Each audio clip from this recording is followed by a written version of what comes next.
back. Let's now get you details of the highlights of the US Congress hearing on whether alien life actually exists. It could be a figment of your imagination, it could be something you believe in, but the takeaways from this hearing is extremely crucial and interesting. Former US intelligence agent David Gersh said under oath that the US government is in possession of UFOs and alien biologics. He also claimed that non-human biologics were found at a crash site, all of which is currently with the US government, according to him. And not just him, former Navy fighter pilot Ryan Graves also made some shocking revelations. He said that he saw suspicious objects in the sky, stationary in severe hurricane wind, and the same objects would then accelerate to supersonic speed. So two testimonies here that's led to endless speculation. Let's play out some highlights.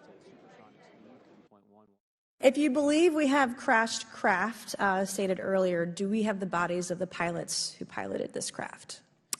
As I've stated publicly already in my News Nation interview, biologics came with some of these recoveries. Yeah. Were they, I guess, human or non-human biologics?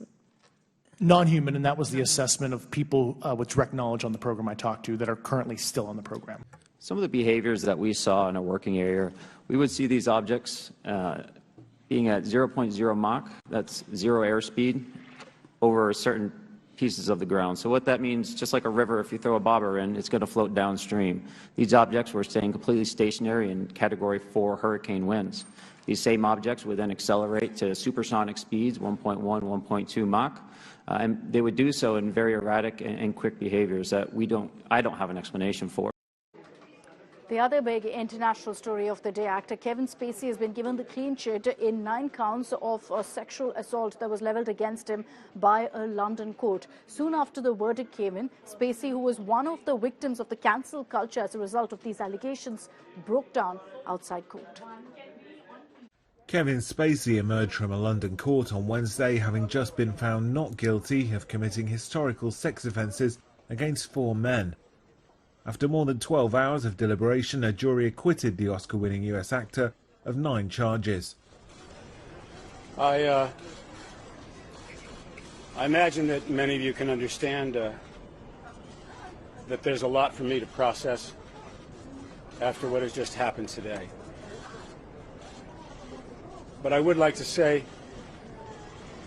that I'm enormously grateful to the jury for having taken the time to examine all of the evidence and all of the facts carefully before they reach their decision. And I am humbled by the outcome today. The charges included sexual assault, causing a person to engage in sexual activity without consent, and causing a person to engage in penetrative sexual activity.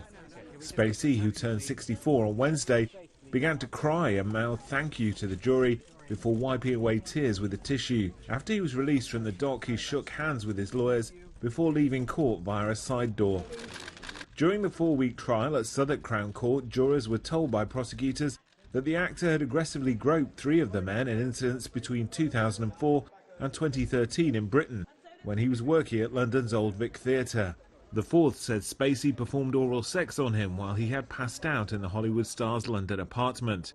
Spacey was tried under his full name, Kevin Spacey Fowler. Giving evidence, he said the case against him was weak and that the incidents, if they had occurred, were consensual.